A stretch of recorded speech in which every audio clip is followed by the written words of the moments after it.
Incohérence entre le livre L'Afrique au cœur et la réalité sénégalaise.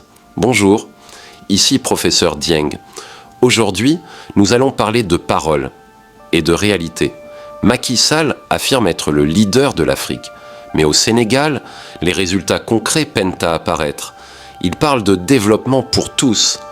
Pourtant, la dette continue de peser lourdement sur le peuple. Il insiste sur la transparence, mais certains projets publics restent opaques et non finalisés. La jeunesse et l'emploi, des mots forts dans le livre. Mais combien de jeunes voient réellement des opportunités? Il se décrit comme visionnaire, tourné vers l'avenir. Pourtant, plusieurs infrastructures annoncées restent inachevées. L'Afrique au cœur, le Sénégal au centre, mais les citoyens ressentent l'écart entre discours et actes. Ils vantent une économie forte et indépendante. Pourtant, la gestion de la dette publique inquiète. Justice sociale, priorité annoncée, mais les inégalités persistent. Éducation, un pilier selon lui, mais les écoles et universités souffrent encore de manque de moyens. Il se présente comme un modernisateur, mais beaucoup de projets restent sur le papier. Leadership exemplaire, selon le livre. Pourtant, certaines décisions apparaissent déconnectées du quotidien. Il vante la réussite de certaines politiques. Mais pauvreté et chômage restent présents.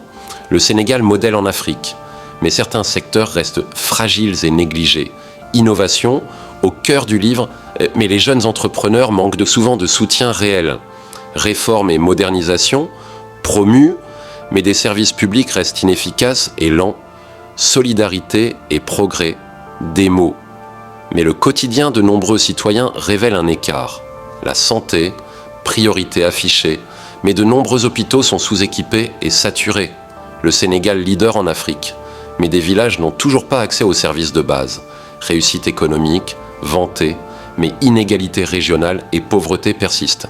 Les infrastructures, mises en avant, mais certains chantiers restent bloqués depuis des années.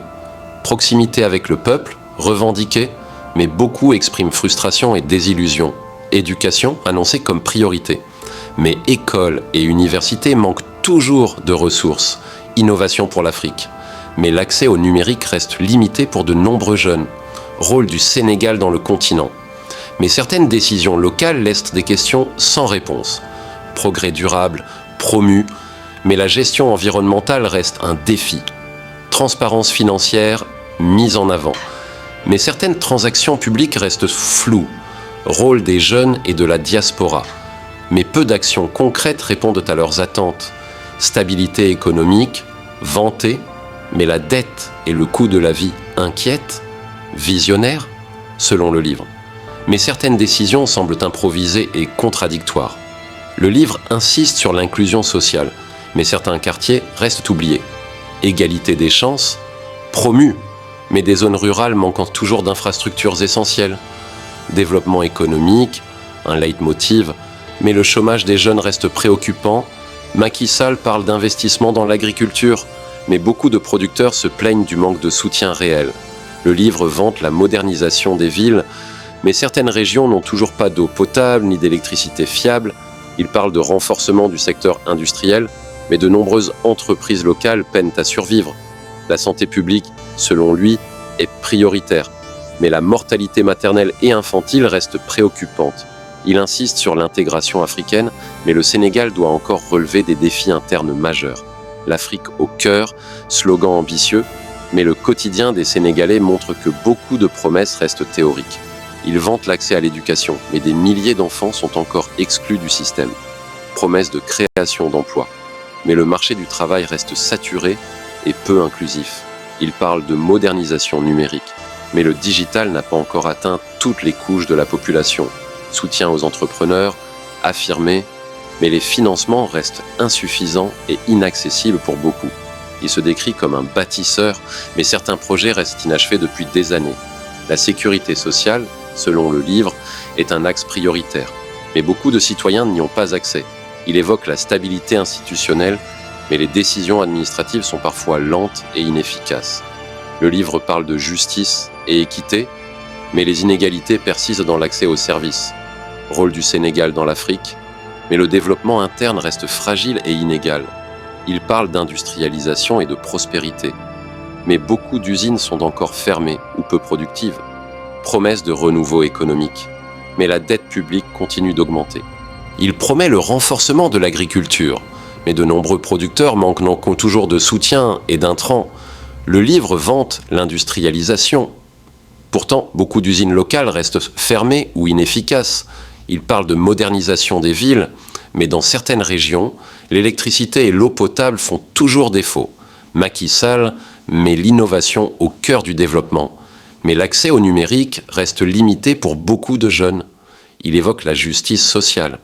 Mais certains quartiers restent marginalisés. Le livre parle de création d'emplois. Mais le chômage reste élevé et touche surtout la jeunesse. Il se décrit comme un bâtisseur. Mais certains grands projets sont restés à l'état de chantier. Il vante la stabilité économique. Mais la dette publique continue de peser sur le peuple. Il insiste sur l'égalité des chances. Mais les zones rurales restent toujours oubliées. Il parle d'éducation pour tous. Mais les infrastructures scolaires restent insuffisantes. Il promet la santé pour tous. Mais beaucoup d'hôpitaux sont sous-équipés. Le livre vante la transparence financière, mais certaines dépenses publiques restent opaques. Il parle de soutien aux jeunes entrepreneurs, mais les financements restent difficiles à obtenir. Il se décrit comme proche du peuple, mais les citoyens ressentent souvent un décalage. Le livre vante la réussite économique, mais les inégalités persistent. Il insiste sur l'inclusion sociale, mais certaines couches de la population restent exclues. Il parle de modernisation numérique, mais l'accès à Internet reste limité hors des grandes villes. Le livre évoque l'innovation dans tous les secteurs, mais de nombreux jeunes n'ont toujours pas accès à des outils modernes. Il vante la prospérité pour tous, mais le coût de la vie continue d'augmenter pour les Sénégalais. Il parle de rôle international du Sénégal, mais à l'intérieur du pays, beaucoup de citoyens n'ont toujours pas accès aux services de base. Il promet une gouvernance exemplaire, mais certaines décisions administratives semblent lentes et inefficaces. Le livre vante l'investissement dans l'infrastructure, mais certains chantiers restent inachevés. Il parle de justice et équité, mais la distribution des ressources reste inégale. Il insiste sur le développement rural, mais beaucoup de villages manquent encore d'eau, d'électricité et de routes. Il parle de protection de l'environnement, mais certaines politiques environnementales restent peu appliquées. Il vante l'efficacité de l'administration, mais les citoyens constatent des lenteurs et des dysfonctionnements. Il parle de renforcement du secteur industriel, mais beaucoup d'usines locales sont inactives. Le livre évoque le rôle de la diaspora, mais peu d'actions concrètes valorisant son potentiel. Il promet la sécurité sociale pour tous, mais beaucoup de citoyens n'y ont toujours pas accès. Il vante la solidarité, mais certaines populations restent marginalisées et oubliées. Il parle de modernisation du pays, mais certaines infrastructures essentielles sont encore défaillantes. Le livre insiste sur la santé, mais de nombreuses structures sanitaires manquent de personnel et de matériel. Il promet l'emploi des jeunes, mais le marché du travail reste saturé et peu inclusif. Il se décrit comme un leader visionnaire, mais certaines décisions apparaissent contradictoires et incohérentes. Le livre vante la réussite économique, mais le poids de la dette continue de peser sur le Sénégal. Il parle de prospérité pour tous, mais la pauvreté et le chômage persistent dans de nombreuses régions. Il insiste sur l'égalité et la justice sociale, mais certains citoyens restent exclus des services essentiels. Il évoque la modernisation numérique, mais l'accès reste limité et inégal. Il vante le développement rural, mais de nombreux villages manquent toujours de routes et d'électricité. Le livre parle de gouvernance exemplaire, mais le peuple constate des incohérences et des lenteurs administratives. Il promet des infrastructures modernes, mais certains chantiers restent inachevés depuis des années. Il parle de protection de l'environnement, mais les politiques restent souvent théoriques. Il vante l'inclusion sociale, mais certaines populations restent marginalisées. Il promet l'éducation pour tous, mais de nombreux enfants restent exclus du système scolaire. Il parle de santé pour tous, mais beaucoup de centres manquent de matériel et de personnel.